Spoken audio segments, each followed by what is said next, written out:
Price lord. ಎಷ್ಟು ಜನ ಸಂತೋಷವುಳ್ಳವರಾಗಿದ್ದೀರಾ? ಕೈಗಳನ್ನೆತ್ತಿ ಗಟ್ಟಿಯಾಗಿ ಒಂದು ಹಲ್ಲೆಲೂಯಾ ಹೇಳ್ರಿ ನೋಡೋಣ. ಆಮೆನ್.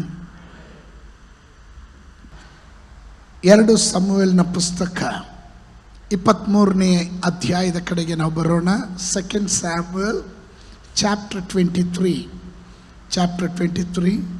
Words 9 and 10. 9 ಮತ್ತು 10ನೇ ವಾಕ್ಯ. 9 ಮತ್ತು 10ನೇ ವಾಕ್ಯ. ಎರಡನೆಯವನು ಅಹೋನ್ಯನಾದ ದೋದೋ ಎಂಬವನ ಮಗನಾಗಿರುವ ಎಲೆಯಾಜರನು. ಫಿಲಿಷ್ಟಿಯರು ಅಲ್ಲಿ ಯುದ್ಧಕ್ಕೆ ಕೂಡಿಕೊಂಡಾಗ ಅವರನ್ನು ನಿಂದಿಸುವುದಕ್ಕೆ ದಾವೀದನ ಜೊತೆಯಲ್ಲಿ ಹೋದ 3 ಮಂದಿ ಶೂರರಲ್ಲಿ ಇವನು ಒಬ್ಬನಾಗಿದ್ದನು.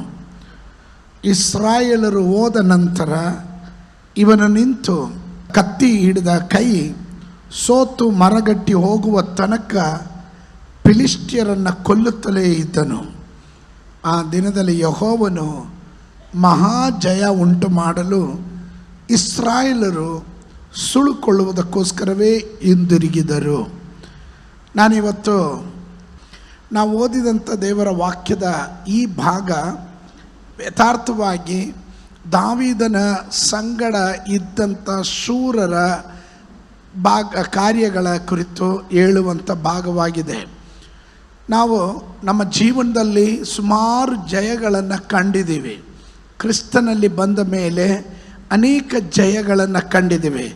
ಆದರೆ ಪರಿಶುದ್ಧಾತ್ಮನು ನನಗೆ ಹೇಳಿದನು, ನನ್ನ ಜನರಿಗೆ ಹೇಳು, ಈ ವರ್ಷ ನನ್ನ ಜನ ಮಹಾ ಜಯವನ್ನು ಕಾಣಲಿಕ್ಕೆ ಹೋಗ್ತಾರೆ.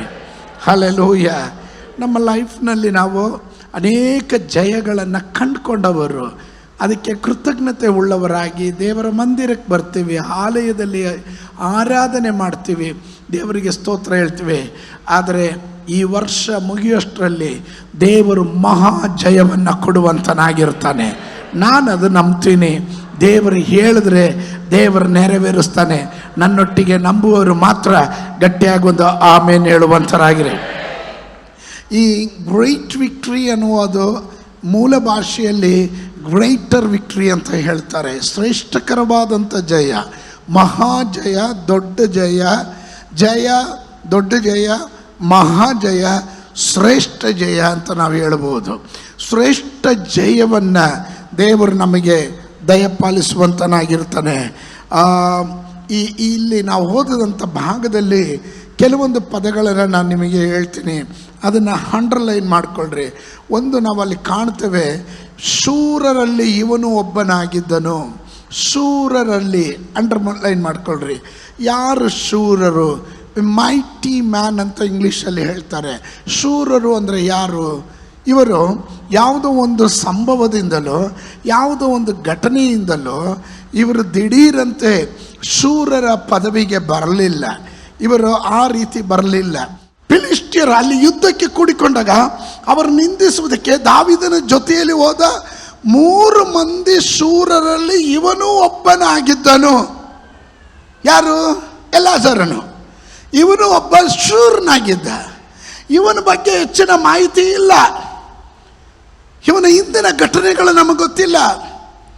ಆದರೂ ಇವನಿಗೆ ಶೂರನೆಂಬ ಹೆಸರು ಹೇಗೆ ಬಂತು? ಇವನು ಹೇಗೆ ಶೂರನಾದ? What made them great? ಕೆಲವೊಮ್ಮೆ ಸಣ್ಣ ಸಣ್ಣ ಜಯಗಳು, ಸಣ್ಣ ಸಣ್ಣ ಹೋರಾಟಗಳು ಮಾಡ್ಕೊಂಡು ಉನ್ನತ ಸ್ಥಾನಕ್ಕೆ ಬಂದಾಗ ಅವ್ರು ಹೇಳ್ತಾರೆ, ಈಸ್ ಎ ವಾರಿಯರ್, ಅವನೊಬ್ಬ ಶೂರನಾಗಿದ್ದಾನೆ ಎಂಬುದಾಗಿ. ಹಲ್ಲೆಲೂಯ. ನೀನು ಮಾಡುವ ಸಣ್ಣ ಪ್ರಾರ್ಥನೆ ಆಗಿರ್ಬೋದು, ಉಪವಾಸ ಆಗಿರ್ಬೋದು, ಚಿಕ್ಕ ಹೋರಾಟಗಳನ್ನು ಜಯಿಸುತ್ತಾ ಹಲ್ಲೆಲೂಯ ಈಸಬೇಕು, ಇದ್ದು ಜಯಿಸಬೇಕು ಎಂಬುದಾಗಿ ಜೀವನದಲ್ಲಿ ಬಿಟ್ಟುಕೊಡದಂತೆ ಹೋರಾಟ ಮಾಡಿ ಗೆದ್ದು ಬರುವಂಥ ನಿನ್ನನ್ನು ಕರೆಯುವಂಥ ಹೆಸರೇ ಶೂರನು ಎಂದು. ಅಂಥ ಶೂರತಿ ಇರೋದಾದರೆ ಗಟ್ಟಿಯಾಗೊಂದು ಆಮೇನ್ ಹೇಳುವಂಥರಾಗಿರಿ. ಹಲ್ಲೆಲೂಯ. ಒಂದು ಗುಂಪಿನ ಜನ ಶೂರರಾಗಿರ್ತಾರೆ. ಅವರಿಗೆ ಹೋರಾಟ ಬಂದಾಗ ಬಿಟ್ಟು ಹೋಗೋರಲ್ಲ.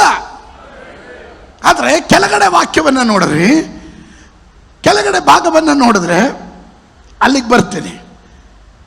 ದಾವೀದನ ಕುರಿತು ನಾವು ನೋಡೋಣ. ದಾವೀದನೊಬ್ಬ ಶೂರನಾಗಿದ್ದ.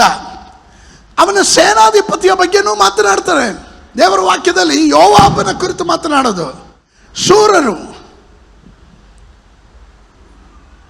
ಯೋವಾಬನು ಒಬ್ಬ ಶೂರನಾಗಿದ್ದ. ಅವನು ಎಲ್ಲ ಯುದ್ಧಗಳಲ್ಲೂ ಸೇನಾಧಿಪತಿಯಾಗಿದ್ದ. ಯಹೂದ್ಯರ ಸೈನ್ಯದ ಸೇನಾಧಿಪತಿಯಾಗಿದ್ದ, ಶೂರನಾಗಿದ್ದ. ಆದರೆ ಈ ಎಲಾಜಾರನ ಕುರಿತು ಇವನು ಶೂರನಾಗಿದ್ದಾನೆ ಅಂದರೆ ಏನು ಅದರ ಕುರಿತು ಮಾಹಿತಿ ಇಲ್ಲ.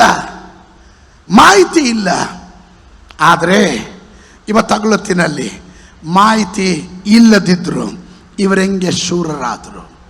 ನಾನು ಹೇಳ್ತೀನಿ, ಆ ಭಾಗಕ್ಕೆ ಬರ್ತೀನಿ. 23ನೇ ಅಧ್ಯಾಯದ 10ನೇ ವಾಕ್ಯದ ಆರಂಭದಲ್ಲಿ ನಾವು ಹೀಗೆ ಕಾಣುತ್ತೇವೆ.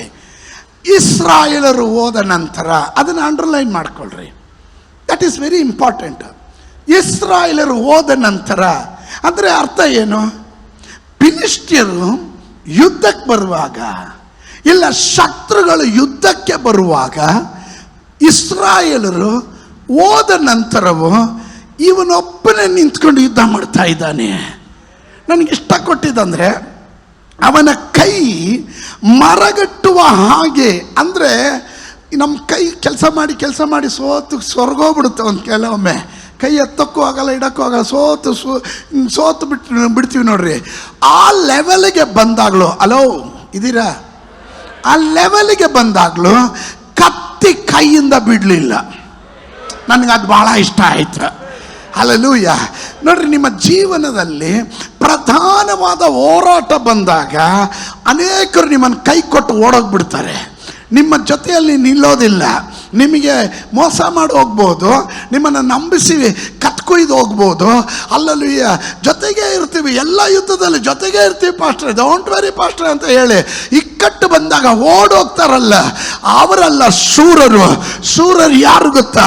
ಕಡೆಯದಾಗಿ ಒಬ್ಬಂಟಿಗನಾದ್ರೂ ಸರಿ, ಎಲ್ಲ ಓಡೋದ್ರು, ನಾನು ಒಂಟಿಯಾಗಿದ್ರು ಪರವಾಗಿಲ್ಲ, ನನ್ನ ಕೈಯಲ್ಲೊಂದು ಕತ್ತಿ ಇದೆ, ಈ ಕತ್ತಿ ಅಲ್ಲಲ್ಲಿಯ ನಾನು ಕೆಳಗಡೆ ಬಿಡೋದಿಲ್ಲ ಅಂಥವರು ಮಾತ್ರ ಗಟ್ಟಿಯಾಗಿ ಒಂದು ಆಮೇಲೆ ಹೇಳುವಂತರಾಗಿರೆ. ಯಾರಿಗೆ ಈ ಜಯ ಸಿಗೋದು ಗೊತ್ತಾ? ಆ ರೀತಿ ಮಹಾ ಜಯ ದೊರಕೋದು ಎಲ್ಲರಿಗೂ ಅಲ್ಲ. ಪ್ರಾಣದ ಮೇಲೆ ಹಂಗಿಲ್ಲದೆ, ಪ್ರಾಣದ ಮೇಲೆ ಪ್ರೀತಿ ಇಲ್ಲದೆ ಯುದ್ಧ ಮಾಡಿ ಶತ್ರುವಿಗೆ ವಿರುದ್ಧವಾಗಿ ಕಡೆಯದಾಗಿ ತನ್ನ ಶಕ್ತಿ ಮೀರಿ ಯುದ್ಧ ಮಾಡಿ ಅಲ್ಲಲ್ಲಿ ಶತ್ರುವಿನ ತಲೆ ತೆಗೆಯೋದಕ್ಕೆ ಸಿದ್ಧವಾಗಿರುವ ಕೆಲ ಶೂರರನ್ನ ದೇವರು ಕಂಡುಕೊಂಡಿದ್ದಾನೆ. ಅಂಥವ್ರನ್ನ ಕರೀತಾನೆ, ಅಂಥವರಿಗೆ ಮಹಾ ಜಯವನ್ನ ದೇವರು ಕೊಡೋದು. See, sometimes we will give up. ಲೈಫ್ನಲ್ಲಿ ಏನಾದರೂ ಬಂದರೆ ಹೋಲಿ ಬಿಟ್ಬಿಡು, ಆಗೋಯ್ತು. ನೋ, ಸೋತ್ರ. ಈ ಜಿಗಣೆ ನೋಡಿದ್ರೆ,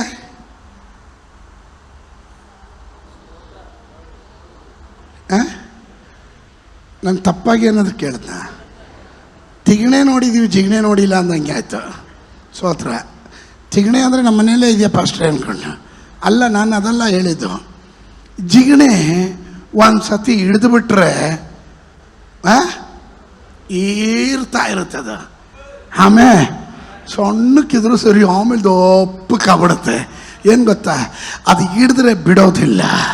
ಕೆಲವೊಂದು ವ್ಯಕ್ತಿಗಳು ಹಿಡಿದ್ರೆ ಬಿಡೋದಿಲ್ಲ, ಅಲ್ಲಲ್ಲಿ ಛಲ ಹಿಡಿದ್ರೆ ಬಿಡಂಗಿಲ್ಲ.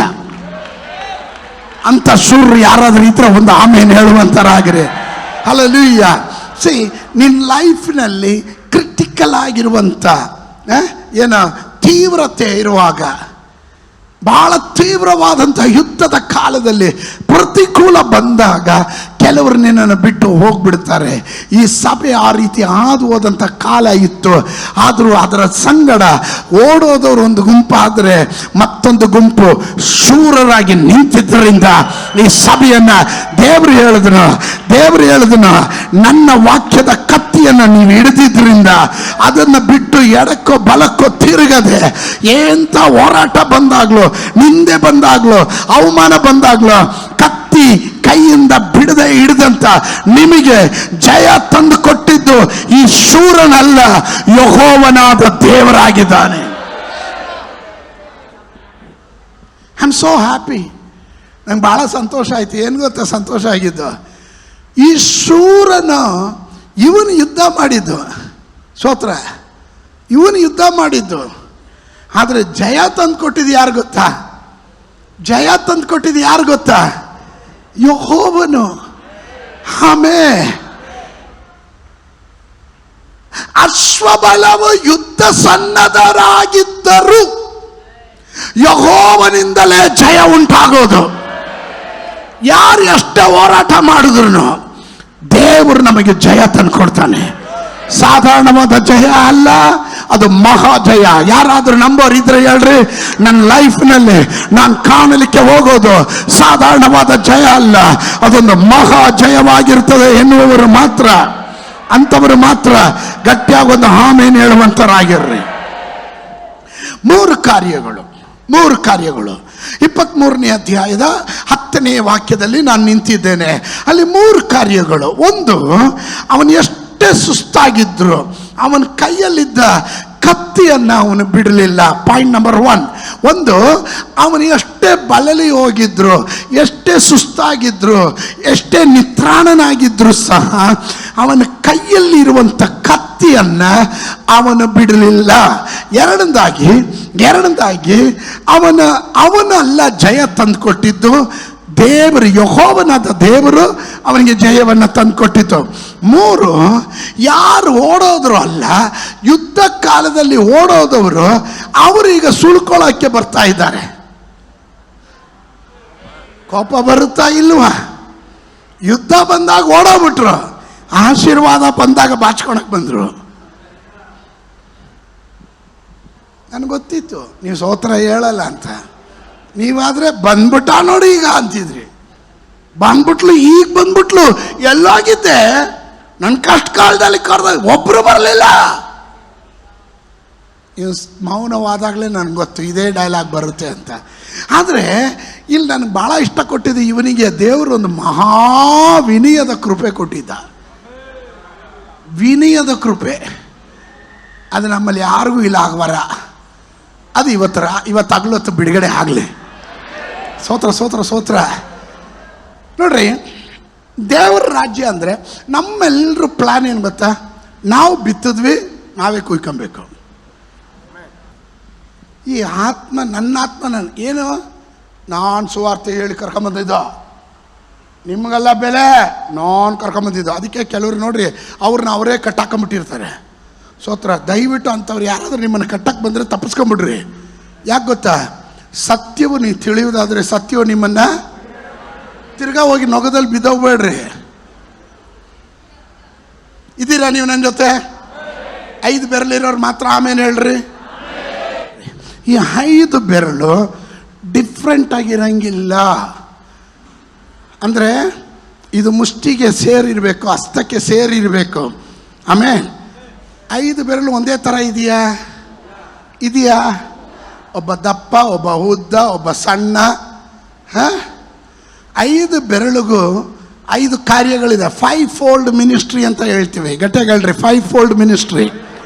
ಸಭೆಯಲ್ಲಿ ಎಫೆಸದವರಿಗೆ ಬರೆದ ಪತ್ರಿಕೆ 4ನೇ ಅಧ್ಯಾಯವನ್ನು ನೀವು ಮನೆಯಲ್ಲಿ ಹೋಗಿ ಓದಿದ್ರಿ, ಅಲ್ಲಿ ಕಾಣ್ತೇವೆ ದೇವರು ಸಭೆಯ ಅಭಿವೃದ್ಧಿಗಾಗಿ ಅಪೊಸ್ತಲರನ್ನು, ಪ್ರವಾದಿಗಳನ್ನು, ಸುವಾರ್ತಿಕರನ್ನು, ಬೋಧಕರನ್ನು, ಉಪದೇಶಿಗಳನ್ನು ಕೊಟ್ಟಿದ್ದಾನೆ.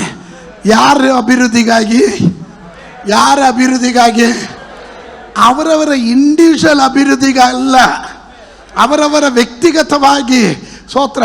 ಪಾಸ್ಟ್ರು ಅಂದ ಮೇಲೆ ಸ್ತೋತ್ರ, ನೀವೆಲ್ಲ ಕಾಣಿಕೆ ತಂದು ಕೊಟ್ಬಿಡ್ರಿ, ನಾನು ತಿಂದು ಮಧ್ಯಪ್ರದೇಶ ಬೆಳೆಸ್ಕೊಂಡು ಗಾಡ್ ಬ್ಲೆಸ್ ಯು, ಇದು ಹೇಳಕ್ಕಲ್ಲ. ಸಭೆಯ ಅಭಿವೃದ್ಧಿಗಾಗಿ. ಗಟ್ಟೆಗಳ್ರಿ, ಎಕ್ವಿಪಿಂಗ್ ದ ಸೇಂಟ್ಸ್, ಸಂತರ ಅಭಿವೃದ್ಧಿ ಮಾಡೋಲಿಕ್ಕಾಗಿ. ಆಮೇಲೆ ಅಪೊಸ್ತಲನು, ನೋಡ್ರಿ ಎಲ್ರು ಹೇಳ್ರಿ, ಅಪೊಸ್ತಲನು. ನಾವು ಹೆಡ್ ಆಫ್ ದ ಡಿಪಾರ್ಟ್ಮೆಂಟ್ ಅಂದರೆ ಏನು ಹೇಳಿ? ಅವರು ಹೆಡ್ಡು. ಹೆಂಗೆ ತೋರಿಸ್ತೀವಿ? ಅವರು ಹೆಡ್ಡು ಅಂತಾರ. ಸ್ತೋತ್ರ. ಹಿಂಗೆ ತೋರಿಸೋದು. ನೀವು ನನ್ನ ಜೊತೆ ಮಾಡಿ ನೋಡ್ರಿ, ಅವರೆಲ್ಲ ಕೆಲವ್ರ ಕೈಯೇ ಇತ್ತಲ್ಲ, ಏನು ಹೆಡ್ ಅಪೊಸ್ತಲನು. ಆಮೇಲೆ ಇವನು ಯಾರು ಗೊತ್ತಾ? ಪ್ರವಾದಿ ಕೆಲಸ ಏನು ಗೊತ್ತಾ? ನೀನು ಹೋಗ್ತಿರೋ ಮಾರ್ಗ ಸರಿಯಲ್ಲ, ನೀನು ಬೇಗ ಹಿಂತಿರುಗಿ ಬಾ, ಇಲ್ಲ ಪೆಟ್ಟು ಬೀಳುತ್ತೆ. ಹೇಳೋನು ಯಾರು? ಎಟ್ಟಾಗ ಹೇಳ್ರಿ? ಪ್ರವಾದಿ. ಹಂಗೆ ಹೇಳ್ಬೇಕು. ಪ್ರವಾದಿ 3, ಸುವಾರ್ತಿಕನು. ಹಳ್ಳಿ ಆದರೂ ಸರಿ, ಡಿಲ್ಲಿ ಆದರೂ ಸರಿ, ಎಲ್ಲಿಗೂ ಹೋಗ್ತಾನೆ ಇವ್ನು, ಎತ್ತರ ಇರೋನು ಇವನೇ. ಆಮೇಲೆ ನಂತರದ್ದು ಪಾಸ್ಟ್ರು, ಬೋಧಕನು. ಉಂಗುರ ಯಾವ ಬೆರಳಿಗೆ ಹಾಕ್ತೀರಾ? ನಾವು 10 ಬೆರಳಿಗೂ ಹಾಕ್ತೀವಿ ಅಂತೆ. ಶ್ರೀಮಂತರು ನೀವು, ಸ್ತೋತ್ರ. ಆಮೇಲೆ ಮದುವೆ ಮಾಡ್ಕೊಬೇಕಾದ್ರೆ ಉಂಗುರ ಹಾಕ್ತಾರೆ. ಯಾವ ಬೆರಳಿಗೆ ಹಾಕ್ತಾರೆ? ಸ್ತೋತ್ರ. ಯಾವ ಬೆರಳಿಗೆ ಹಾಕೋದು? ಸ್ತೋತ್ರ. ನೀವು ಯಾವ ಬೆರಳಿಗೆ ಹಾಕಿದ್ದೀರಾ? ಕರೆಕ್ಟ್ ಅಲ್ಲ? ಉಂಗುರ ಏನು ತೋರಿಸುತ್ತೆ? ಅಧಿಕಾರವನ್ನು ತೋರಿಸುತ್ತೆ. ಆಮೇಲೆ ಏನದು ತೋರಿಸುತ್ತೆ? ವಿಶ್ವಾಸಿಗಳ ಮೇಲೆ ಪಾಸ್ಟ್ರಿಗೆ ಅಧಿಕಾರ ಇದೆ ಎಂಬುದನ್ನು ತೋರಿಸುತ್ತೆ. ಸರಿ, ಇವನು ದಪ್ಪ ಇದ್ದಾನೆ, ಇವನು ಹುಷಾರಂತಾನೆ, ಇವನು ಎಲ್ಲಿಗೆ ಬೇಕಾದ್ರೆ ನುಗ್ತಾನೆ, ಇವನಿಗೆ ಅಧಿಕಾರ ಇದೆ. ಇವನಿಗೇನೂ ಇಲ್ಲ, ದಪ್ಪನೂ ಇಲ್ಲ, ಎತ್ತರನೂ ಇಲ್ಲ, ಗಾತ್ರನೂ ಇಲ್ಲ. ಸ್ತೋತ್ರ. ಆದರೆ ಇವನ ಹೆಸರು ಏನು ಗೊತ್ತಾ? ಉಪದೇಶಿ. ಉಪದೇಶಿಯ ಪ್ರತ್ಯೇಕತೆ ಏನು ಗೊತ್ತಾ? ವಾಕ್ಯವನ್ನು ಆಳದಿಂದ ತೋಡಿಕೊಡೋನು. ನಿಮಗೆ ಕಿವಿ ಕೆರೆತ ಬಂದರೆ ನೀವು ಯಾವ ಬೆರಳು ಹಾಕ್ತೀರಾ? ಕಿವಿಗೆ ಕೆರೆತ ಬಂದರೆ ಯಾವ ಬೆರಳು ಹಾಕ್ತೀರಾ? ಈ ಬೆರಳು ಹಾಕಿ ಹಿಂಗಂತೀರಾ? ಈ ಬೆರಳು ಹಾಕಿದ್ರೆ ಏನಾಗುತ್ತೆ? ಒಳಗಡೆ ಹೋಗುತ್ತೆ. ಆಮೇಲೆ ವಾಕ್ಯದ ಒಳಗಡೆ ಈಜಾಡವನೇ ಇವನು. ಸ್ತೋತ್ರ. ಹಾಗಾದರೆ ಇವರು ಈ 5 ಜನರಲ್ಲಿ ಯಾರು ಹೆಚ್ಚು? ಕರೆಕ್ಟಾಗಿ ಹೇಳ್ರಿ. 5 ಯಾರು ಹೆಚ್ಚು? ಸ್ತೋತ್ರ. ಅಪೊಸ್ತಲನು ಹೇಳ್ತಾನೆ, I am the head of the department. ಕಾರಣ ಇದೆ. ಅಪೊಸ್ತಲನು ಅಂದರೆ ನಿಮ್ಗೆ ಇಂಟ್ರೆಸ್ಟ್ ಇದೆಯಾ? ನನ್ನ ಮೆಸೇಜ್ ಮಾರ್ಗ ಬಿಟ್ಟು ನಿಮ್ಮ ಮಾರ್ಗಕ್ಕೆ ಬಂದಿದ್ದೀನಿ ಈಗ, ನಿಮ್ಗೆ ಕಲಿಸೋಕ್ಕೋಸ್ಕರ. ಅಪೊಸ್ತಲ ಅಂದರೆ head of the department. Head of the department ಅಂದರೆ ಏನು? ಅವನು ಎಲ್ಲ ಸೇವೆಯನ್ನು ಮಾಡುವವನು. ಆಮೇಲೆ ಅವನು ಪ್ರಬೋಧನೆ ಸೇವೆ ಮಾಡ್ತಾನೆ. ಟಚ್ ಮಾಡ್ತಾರ್ಯಾ? ಹಿಂಗೆ ಟಚ್ ಮಾಡಿ ನೋಡ್ರಿ, ಆಗುತ್ತಂತ. ಪ್ರಬೋಧನೆ ಸೇವೆ ಮಾಡ್ತಾನೆ, ಸುವಾರ್ತೆ ಸೇವೆ ಮಾಡ್ತಾನೆ, ಪಾಸ್ಟರ್ ಸೇವೆ ಮಾಡ್ತಾನೆ, ಟೀಚರ್ ಸೇವೆ, ಉಪದೇಶ ಸೇವೆ ಮಾಡ್ತಾನೆ. ಅದರಿಂದನೇ ಎಲ್ಲ ಸೇವೆ ಮಾಡುವವನನ್ನು ಅಪೊಸ್ತಲನು. ಆಮೇನ್. ಪ್ರವಾದಿ ಅಪೊಸ್ತಲನಾಗಕ್ಕಾಗುತ್ತಾ? ಈಗ ಪ್ರವಾದಿಯನ್ನು ಮುಟ್ಸಿ ನೋಡ್ರಿ, ಎಲ್ಲ ಬೆರಳು ಅದೇ ಥರ ಮುಟ್ಟಕ್ಕಾಗುತ್ತಾ ನೋಡ್ರಿ? ಪ್ರಯತ್ನ ಮಾಡಿ. ಸುಮ್ಮನೆ ತಲೆ ಎಲ್ಲಾಡಿಸ್ಬೇಡ್ರಿ. ತಲೆ ಎಲ್ಲಾಡ್ಸೋಕೆ ಎಲ್ರಿಗೂ ಗೊತ್ತು, ಪ್ರಯತ್ನ ಮಾಡೋರು ಬೇಕು. ನೋಡ್ರಿ, ನೋಡ್ರಿ, ಆಗುತ್ತಾ? ಈಗ ಮುಟ್ದಂಗೆ, ಹಿಂಗೆ ಮುಟ್ದಂಗೆ ಆಗುತ್ತಾ ನೋಡಿ? ಈ ಬೆರಳಿಂದ ಪ್ರವಾದಿಗಾಗಲ್ಲ. ಸುವಾರ್ತಿಕನಿಗೆ ಮುಟ್ಟು ನೋಡಿ ಒಂದೊಂದು ಬೆರಳಿಗೂ. ಎಲ್ಲೆಲ್ಲ ಹೋಗ್ತೀರಾ? ಅವ್ನ ತಲೆ ಹಿಂದೆ ಎಲ್ಲ ಮುಟ್ತಿದ್ದೀರಾ. ಸ್ತೋತ್ರ. ಹೌದಲ್ಲ? ಸೊ ಪ್ರವಾದಿ ಅಪೊಸ್ತಲನು ಹೆಡ್ ಆಫ್ ದ ಡಿಪಾರ್ಟ್ಮೆಂಟು. ಇವನು ಹುಷಾರಂತಾನೆ, ಇವನು ಹಳ್ಳಿಗೂ ಹೋಗ್ತಾನೆ, ಡಿಲ್ಲಿಗೂ ಹೋಗ್ತಾನೆ, ಇವನಿಗೆ ಅದು ಅಧಿಕಾರದ ಉಂಗುರ ಇದೆ, ಇವನು ಆದರೆ ಹಿಂಗೆ ಹಾಕ್ತಾನೆ. ಇವರಲ್ಲಿ ಯಾರು ದೊಡ್ಡವರು? ಸ್ತೋತ್ರ. ನಮ್ಮ ಪ್ರಕಾರ ಅಪೊಸ್ತಲನು ದೊಡ್ಡವನು, ಪ್ರವಾದಿ ಪರವಾಗಿಲ್ಲ, ಪಾಸ್ಟ್ರು ದೊಡ್ಡವರು.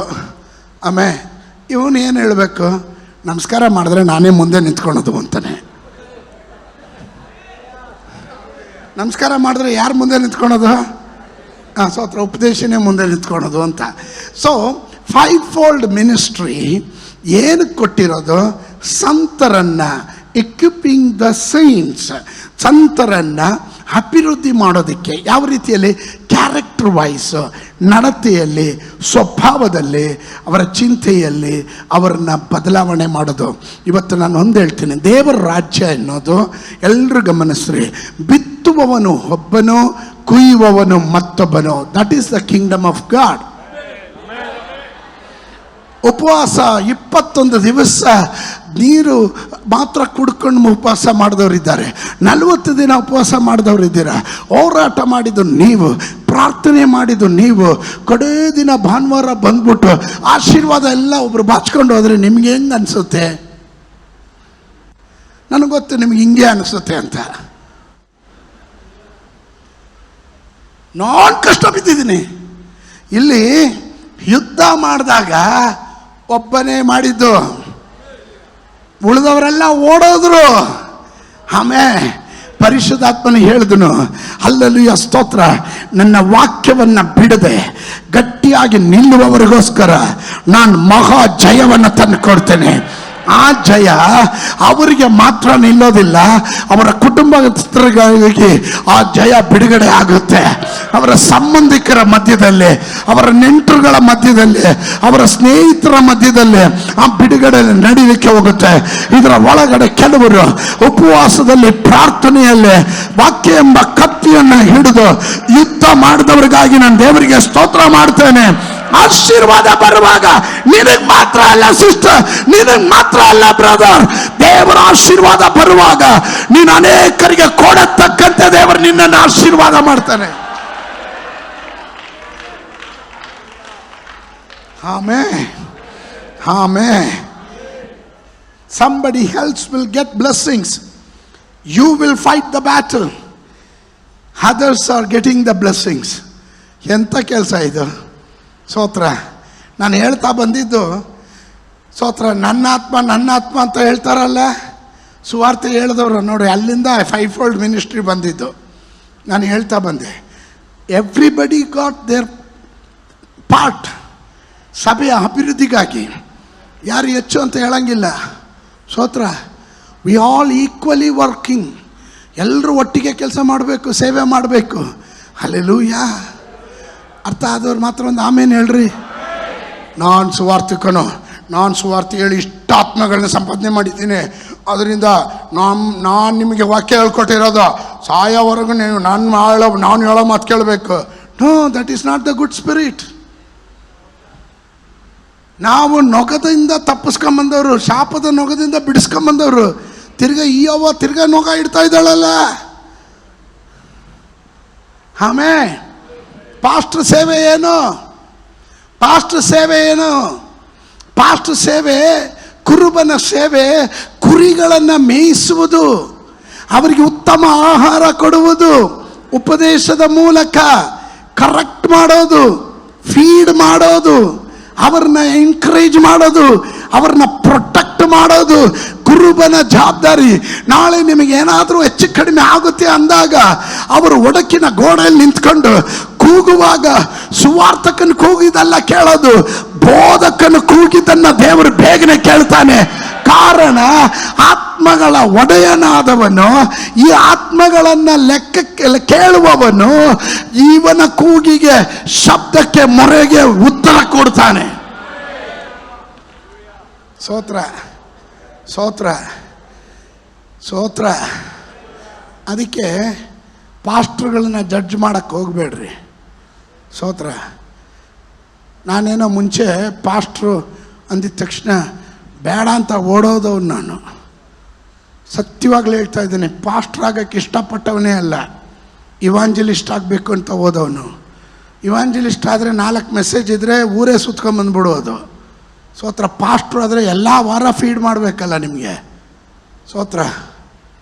ಎಲ್ಲ ವಾರ ಹೊಸ ಮೆಸೇಜು ದೇವರಿಂದ ಹೊಂದ್ಕೊಬೇಕು, ಕೊಡ್ತಾ ಇರಬೇಕು. ಇವಾಂಜಲಿಸ್ಟ್ ಹಂಗಲ್ಲ. ಇವತ್ತು ಊರು, ನಾಳೆ ಮತ್ತೊಂದು ಊರು, ನಾಡಿದ್ದು ಮಗದೊಂದು ಊರು. ಇದೇ 4 ಮೆಸೇಜ್ ಇಟ್ಕೊಂಡ್ರೆ ಒಂದು ವರ್ಷ ಫುಲ್ ಓಡ್ಬೋದು. ನಾವು 400 ಮೆಸೇಜ್ ಇಟ್ಕೊಬೇಕು 365 ದಿನ ಇದ್ರೂ.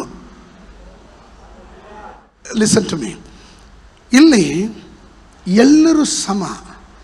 ಸೇವೆಯಲ್ಲಿ ಸಭೆಯ ಅಭಿವೃದ್ಧಿಗೋಸ್ಕರ ದೇವರು 5-fold ಮಿನಿಸ್ಟ್ರಿ ಕೊಟ್ಟಿರೋದು. ಯಾವತ್ತೂ ನನ್ನ ಆತ್ಮ ಅಂತ ನಾವು ಹೇಳಂಗಿಲ್ಲ. ನಾವಲ್ಲ, ಆತ್ಮಗಳ ಒಡೆಯನು ದೇವರಾಗಿದ್ದಾನೆ. ದೇವರ ರಾಜ್ಯದ ಪ್ರತ್ಯೇಕತೆ ಏನಂದರೆ, ನೀವು ಯೋಹನನ ಸುವಾರ್ತೆ 4:37 ಓದಿದ್ರೆ ಅಲ್ಲಿ ಹೀಗೆ ಕಾಣ್ತೀರಾ, ಬಿತ್ತುವವನು ಒಬ್ಬನು, ಕುಯ್ಯುವವನು ಮತ್ತೊಬ್ಬನು. ಸ್ತೋತ್ರ. ವರ್ಷಗಳ ಹಿಂದೆ ನಾನು ಹೇಳಿದ್ದೆ, ಬಿತ್ತಿದವನು ಯೇಸು ಸ್ವಾಮಿ. 4ನೇ ಅಧ್ಯಾಯದಲ್ಲಿ ತಾನು ಸಮರಿಯ ಸ್ತ್ರೀಯ ಬಳಿಯಲ್ಲಿ ಮಾತನಾಡ್ತಾ ಇದ್ದಾನೆ. ಸಮರಿಯ ಸ್ತ್ರೀಯ ಬಳಿಯಲ್ಲಿ ಯೇಸು ಸ್ವಾಮಿ ಅವಳ ಒಳಗಡೆ ದೇವರ ವಾಕ್ಯದ ಬೀಜವನ್ನು ಬಿತ್ತುತ್ತಾ ಇದ್ದಾನೆ. ನಿತ್ಯ ಜೀವದ ಮಾರ್ಗವನ್ನು ತೋರಿಸ್ತಾ ಇದ್ದಾನೆ. ಅವಳು ಊರವ್ರಿಗೆಲ್ಲ ಹೋಗಿ ಅಲ್ಲಿ ಪ್ರಚಾರ ಮಾಡಿದ್ರು, ನಮ್ಮ ಮಧ್ಯದಲ್ಲಿ ಮಹಾಪ್ರವಾದಿ ಎದ್ದಿದ್ದಾನೆ ಎಂಬುದಾಗಿ. ಆದರೆ ಉಜ್ಜೀವನ ನಡೆದಿದ್ದು ಯಾವಾಗ ಗೊತ್ತಾ? ಫಿಲಿಪ್ಪನ ಕಾಲದಲ್ಲಿ. ಅಪೊಸ್ತಲ ಕೃತ್ಯಗಳು 8ನೇ ಅಧ್ಯಾಯಕ್ಕೆ ಬಂದಾಗ ಸಮರ್ಯ ಪಟ್ಟಣದಲ್ಲಿ ದೊಡ್ಡ the great Joy in the city ಅಂತ ಕಾಣ್ತೀವಿ. ಅಲ್ಲೊಂದು ದೊಡ್ಡ ಸಂತೋಷ ಉಂಟಾಯಿತು. ಕಾರಣ ಏನು? ಅಲ್ಲಿ ಫಿಲಿಪ್ಪನು ಬಂದು ಸಾರಿದಾಗ ಅನೇಕ ರೋಗಿಗಳು ಸೌಖ್ಯವಾದರು, ದೆವ್ವಗಳು ಬಿಟ್ಟೋಯಿತು, ಕುಂಟರು ಎದ್ದು ಜಿಗಿತಾ ಇದ್ದಾರೆ, ಪಾರ್ಶ್ವವಾಯು ರೋಗಿಗಳು ಸೌಖ್ಯವಾಗ್ತಾ ಇದ್ದಾರೆ. ಹಾಗೆ ಆ ಪಟ್ಟಣದಲ್ಲಿ ಬಹಳ ಸಂತೋಷ ಉಂಟಾಯಿತು. That means there is a revival in the city. ಅದಕ್ಕೆ ಮುಂಚೆ ಯೇಸು ಸ್ವಾಮಿ ವರ್ಷಗಳ ಹಿಂದೆ ಅಲ್ಲಿ ಬೀಜವನ್ನು ಬಿತ್ತಿದ್ದನು. Are you with me? ನೀವು ನನ್ನ ಜೊತೆ ಇದ್ದೀರಾ? ಒಂದು ಸಾರಿ ಯೇಸು ಸ್ವಾಮಿ ಯೆರೂಸಲೇಮಿಗೆ ಹೋಗಬೇಕು. ಲಿಸನ್ ಟು ಮೀ, ನಾನು ಹೇಳೋದನ್ನು ಅರ್ಥ ಮಾಡ್ಕೊಳ್ರಿ. ಯೆರೂಸಲೇಮಿಗೆ ಹೋಗುವ ಮಾರ್ಗದಲ್ಲಿ ತನ್ನ ಶಿಷ್ಯರಿಗೆ ಹೇಳ್ತಾನೆ, ನೀವು ಹೋಗಿ, ಯಾಕೋಬನು ಯೋಹನನಿಗೆ ಹೇಳ್ತಾನೆ, ನೀವು ಹೋಗಿ ಸಮರ್ಯ ಪಟ್ಟಣದಲ್ಲಿ ದಾರಿಯನ್ನು ಸಿದ್ಧ ಮಾಡ್ರಿ, ನಾನು ಬರ್ತೀನಿ. ಸಮರ್ಯ ಪಟ್ಟಣದವರು ಯೇಸು ಸ್ವಾಮಿಗೆ ಹೀಗೆ ಶಿಷ್ಯರಿಗೆ ಹೇಳಿದ್ರು, ಯೇಸು ಸ್ವಾಮಿನ ನಮ್ಮ ಪಟ್ಟಣದ ಒಳಗಡೆ ಸೇರಿಸೋದಿಲ್ಲ. ಸಮರ್ಯದವರ ಪ್ರತ್ಯೇಕತೆ, ಅವರು ದೇವರಿಗೆ ಭಯಪಡುವವರು, ಅವರು ದೇವರಿಗೆ ಭಯಪಡುವವರು, ಆದರೆ ವಿಗ್ರಹಗಳನ್ನು ಸೇವಿಸ್ತಾ ಬರುವವರು, ಅಂದರೆ 50-50 ಜೀವಿಸುವವರು. ಸಮರ್ಯ ಪಟ್ಟಣದಲ್ಲಿ ಯೇಸುವನ್ನು ಹಚ್ಚೋದಿಲ್ಲ ಅಂದರು. ಶಿಷ್ಯರಿಗೆ ಕೋಪ ಬಂತು. ಶಿಷ್ಯರು ಹೇಳಿದ್ರು, ಸ್ವಾಮಿ, ಅಂದು ಏಲಿಯನು ಹೇಳಿದ ಹಾಗೆ ಬೆಂಕಿ ಇಳಿಸಿ ಈ ಪಟ್ಟಣವನ್ನು ಸುಟ್ಟಾಕ್ಬಿಡು. ಸ್ತೋತ್ರ. ನಾವಾಗಿದ್ರೆ ಶಿಷ್ಯರೇ, ನಿಮ್ಗೇನು ಒಳ್ಳೆ ಬುದ್ಧಿ ಕೊಂಡ್ರೋ, ನನ್ನ ಮೇಲೆ ಎಷ್ಟು ಪ್ರೀತಿ ಇಟ್ಟಿದ್ರು, ಅಪ್ಪ ನಮಗಿಲ್ಲಾಂದ್ರೆ ಯಾರಿಗೂ ಬೇಡ ಬಿಡುವ, ಸುಟ್ಟಾಕ್ಬಿಡೋಣ ಅಂತ ನಾವಾಗಿದ್ರೆ ಹೇಳ್ಬಿಡ್ತಿದ್ವಿ. ನೀವು ಕೂತಿರೋದು ನೋಡಿದಾಗ ಹಂಗೆ ಅನ್ನಿಸ್ತಾ ಇದೆ, ನಮಗಿಲ್ಲಾಂದ್ರೆ ಯಾರಿಗೂ ಬೇಡ, ನಾನು ಅನುಭವಿಸಲ್ಲ, ಯಾರು ಅನುಭವಿಸೋಂಗಿಲ್ಲ. ಸ್ತೋತ್ರ. ಯೇಸು ಸ್ವಾಮಿ ಅವನು ನೋಡ್ಬಿಟ್ಟು ಮುದ್ದಾಡಲಿಲ್ಲ, ಶಿಷ್ಯರನ್ನ ಗದರಿಸಿದನು. Jesus ರೆಬ್ಯೂಕ್ them. ಯೇಸು ಅವರನ್ನ ಗದರಿಸಿದನು. What kind of spirit you have? ನಿಮಗೆ ಎಂಥ ಆತ್ಮ ಇದೆ? ನಾನು ಉಜ್ಜೀವನದ ಬೆಂಕಿ ಇಳಿಸೋದಕ್ಕೆ ಕಾಯ್ತಾ ಇದ್ದೀನಿ ಸಮರ್ಯ ಪಟ್ಟಣದಲ್ಲಿ, ಆದರೆ ನೀವು ಅದಕ್ಕೆ ಮುಂಚೆ ನಾಶನದ ಬೆಂಕಿ ಇಳಿಸ್ಬೇಕು ಅಂತಿದ್ದೀರ. ಬಿತ್ತುವವನು ಒಬ್ಬನು, ಕುಯ್ಯುವವನು ಮತ್ತೊಬ್ಬನು. ನೀನು ಸುವಾರ್ತೆ ಹೇಳ್ಬೋದು, ನೀನು ಪ್ರಾರ್ಥನೆ ಮಾಡ್ಬೋದು, ನೀನು ಉಪವಾಸ ಮಾಡ್ಬೋದು, ನೀನು ದೇವರ ಸನ್ನಿಧಾನ ಕಣ್ಣು ನೀರು ಸುರಿಸ್ಬೋದು, ಆದರೆ ನಿನ್ನ ಬಿಡುಗಡೆ, ನಿನ್ನ ಹೋರಾಟ, ಅದು ನಿನ್ನ ಜಯ ಮಾತ್ರವಲ್ಲ. ನಿನ್ನ ಹೋರಾಟದಿಂದ ನಿನಗೆ ಮಾತ್ರ ಜಯ ಅಲ್ಲ, ಅದು ನಿನ್ನ ಸಂಬಂಧಿಕರಿಗೆ ಜಯ, ನಿನ್ನ ಕುಟುಂಬದವರಿಗೆ ಜಯ. Come on somebody shout hallelujah. ಯಾರಾದ್ರೂ ದೇವರ ವಾಕ್ಯವನ್ನ ಪ್ರೀತಿಸುವವರು ಇರೋದಾದ್ರೆ ಗಟ್ಟಿಯಾಗಿ ಒಂದು ಆಮೆನ್ ಹೇಳ್ರಿ. ನನ್ನ ಪ್ರಾರ್ಥನೆ, ನನ್ನ ಆರಾಧನೆ, ನಾನು ಇವತ್ತು ಮಾಡ್ತಿರುವಂತ ಹೋರಾಟ ಅಲ್ಲಲ್ರಿಯ, ನನಗೆ ಅನೇಕ ಕಷ್ಟಗಳಿದೆ, ಹೋರಾಟ ಇದೆ, ನಿಂದೆ ಇದೆ, ಅವಮಾನ ಇದೆ, ಬಟ್ ಸ್ಟಿಲ್ ನನ್ನ ಕೈ ಮರಗಟ್ಟಿದ್ರು ಪರವಾಗಿಲ್ಲ, ನನ್ನ ದೇವರಿಗೆ ಹೇಳಿದ ವಾಕ್ಯವನ್ನ ಗಟ್ಟಿಯಾಗಿ ಹಿಡಿಯುತ್ತೇನೆ. ಎಷ್ಟು ಜನ ಹೇಳ್ತೀರಾ ಯೇಸುವಿನ ನಾಮದಲ್ಲಿ? ನೋಡ್ರಿ, ಸೈತಾನನು ನಿಮ್ಮನ್ನು ಅಟ್ಯಾಕ್ ಮಾಡಬೇಕಂದ್ರೆ ನಿಮ್ಮನ್ನು ಸುಲಭವಾಗಿ ಅಟ್ಯಾಕ್ ಮಾಡೋಕ್ಕಾಗಲ್ಲ. If you have the word of God within you, ನಿನ್ನ ಒಳಗಡೆ ವಾಕ್ಯ ಇದ್ದರೆ ಒಂದು ಶತ್ರು ನಿನ್ನನ್ನು ಮುಟ್ಟಕ್ಕಾಗಲ್ಲ. ಆಮೇಲೆ ನೀನು ಅವಾಗ ಅಲ್ಲಿ ನಿಂತು ಹೇಳ್ತೀಯ, ನನಗೆ ವಿರುದ್ಧವಾಗಿ ಸಂಕಲ್ಪಿಸಿರುವ ಯಾವ ಆಯುಧವು ಫಲಿಸೋದಿಲ್ಲ. ವಾಕ್ಯ ಒಳಗಡೆ ಇದ್ದರೆ ಒಂದು ಶತ್ರು ನಿನ್ನನ್ನು ಮುಟ್ಟಕ್ಕಾಗಲ್ಲ, ಒಂದು ದುರಾತ್ಮನ ನಿನ್ನನ್ನು ಮುಟ್ಟಕ್ಕಾಗಲ್ಲ. ಒಪ್ಪೋರು ಮಾತ್ರ ಆಮೇನ್ ಹೇಳ್ರಿ, ಶಬ್ದ ತೆಗೆದು ಆಮೇನ್ ಹೇಳ್ರಿ.